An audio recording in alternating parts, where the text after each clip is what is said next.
गीता संदेश यात्रा मथुरा से चित्तौड़ के लिए हुई रवाना। श्री कृष्ण जन्मभूमि संघर्ष न्यास ने किया यात्रा का भव्य स्वागत। भारतीय चरित्र निर्माण संस्थान द्वारा मथुरा श्री कृष्ण जन्मभूमि से गीता संदेश यात्रा निकलकर जो मथुरा से मेवाड़ हल्दी घाटी तक जाएगी। इस यात्रा का उद्देश्य मानव मात्र के जीवन में भगवान श्री कृष्ण के संदेश को जन जन तक पहुँचाना है। जगत गुरु पीपा द्वारा आचार्य बलराम देवाचार्य जी की अध्यक्षता में श्री कृष्ण जन्म स्थान से गेट नंबर 3 पर बने अन्य क्षेत्र में हाल में संगोष्ठी का आयोजन हुआ, जिसमें वीआईपी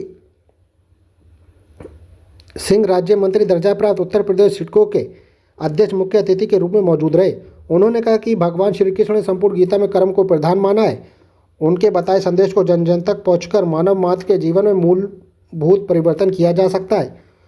मुख्य वक्ता रामकिशोर गोस्वामी, संस्थापक भारतीय चरित्र निर्माण संस्थान, पवन पाठक नोएडा ऑफिसर यूपी मिशन कर्मयोगी योजना दिल्ली के सानिध्य में हुआ। पंडित बिहारी लाल वशिष्ठ राष्ट्रीय अध्यक्ष ब्रजभूमि कल्याण परिषद ने कहा कि समय आ गया है जब भगवान योगेश्वर श्री कृष्ण की भूमि से महाराणा प्रताप की 485वीं जयंती पर कर्मयोग को प्रधानता देते हुए भगवान योगेश्वर श्री कृष्ण के संदेश को जन जन तक पहुँचाना है। हमें भगवान श्री कृष्ण की पावन धरा को शुद्धता प्रदान करनी होगी। यात्रा का गेट नंबर 3 पर भव्य स्वागत करते हुए श्री कृष्ण जन्मभूमि मुक्ति आंदोलन से जुड़े मुख्य हिंदू पक्षकार पंडित दिनेश फलारे ने यात्रा में आए सभी आगंतुकों का पटका दुपट्टा माला मंगल तिलक कर स्वागत किया। उन्होंने कहा कि भगवान श्री कृष्ण की पावन जन्मभूमि अतिशीघ्र मुक्त होनी चाहिए, जिसमें मुख्य रूप से पंडित उदयन शर्मा, गौरव रस्तोगी, अनुराग पाठक, रामकिशोर गोस्वामी, रामविलास चतुर्वेदी, राजेश पाठक, बालकिशन शर्मा, श्रीमती रश्मि शर्मा, अशोक कपूर, सुरेंद्र कौशिक, तुलसी जी महाराज, अजय शर्मा, जितेंद्र सिंह राघव, ईश्वर चंद्र रावत, मेघश्याम, गौतम, पवन पाठक आदि लोग मौजूद रहे। आप देखना मथुरा से राजीव सिंघल की रिपोर्ट। महाराणा प्रताप की 485वीं जयंती के उपलक्ष्य में आज ब्रजभूमि श्री कृष्ण जन्मभूमि मंदिर से मेवाड़ तक के लिए गीता संदेश यात्रा का आयोजन और शुभारंभ हुआ। इस अवसर पर हमने सभी यात्रियों का तिलक लगाकर, माला पहनाकर, दुपट्टा पहनाकर स्वागत किया। सभी कृष्ण भक्त चाहते हैं कि गीता जी का संदेश जन जन तक पहुँचे। गीता जी में भी स्पष्ट लिखा है कि यदि तुम्हारी कोई राज्य पर कब्जा करे, तुम्हारे कोई स्थान पर कब्जा करे, तो आपको युद्ध लड़ना पड़ेगा। अब वो युद्ध न्यायालय के द्वारा भी लड़ा जा सकता है या न्यायालय के बाहर भी लड़ा जा सकता है। हम भगवान से यही प्रार्थना करते हैं कि जो धर्म युद्ध हम श्री कृष्ण जन्मभूमि के लिए न्यायालय में लड़ रहे हैं, वह युद्ध जल्द से जल्द सफल हो, हिंदुओं का मंदिर हिंदुओं को वापस मिले।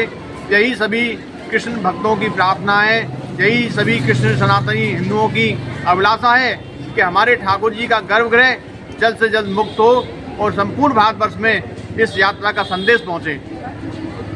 संस्थान के द्वारा आज महाराणा प्रताप की 485वीं जयंती के उत्सव पर श्री कृष्ण जन्मभूमि से गीता संदेश यात्रा यहाँ आई।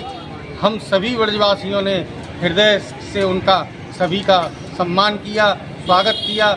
यह संदेश यात्रा भगवान योगेश्वर श्री कृष्ण के चरित्र को के द्वारा जो संदेश दिया गया है भगवान श्री कृष्ण ने कि यदा यदा ही धर्मस्य ग्लानिर्भवति भारत अभ्युत्थानम् अधर्मस्य तदात्मानं सृजाम्यहम्। जब जब धरती पर कोई संकट आएगा तब तक मैं अवतार लेकर के उस धरती के संकट को दूर करूंगा। अब संकट का विषम परिस्थितियों में संपूर्ण भारतवर्ष पर संकट है। भगवान श्री कृष्ण का संदेश जन जन तक पहुँचे और संकट का निवारण हो, भगवान योगेश्वर श्री कृष्ण की जन्मभूमि मुक्त हो और जो भारत के दुश्मन देश हैं वो भी परास्त हो। यही संदेश लेकर के महाराणा प्रताप की वीर भूमि हल्दी घाटी तक ये यात्रा जाएगी। आप सभी से विनम्र निवेदन है, स्थान पर पड़ने वाली सभी जगह भव्य स्वागत इस यात्रा का करें और आप भारतवर्ष के नागरिक होने के क्या विशेष रूप से अपना उद्देश्य की पूर्ति करें। जय श्री नारायण, जय श्री भगवान श्री कृष्ण।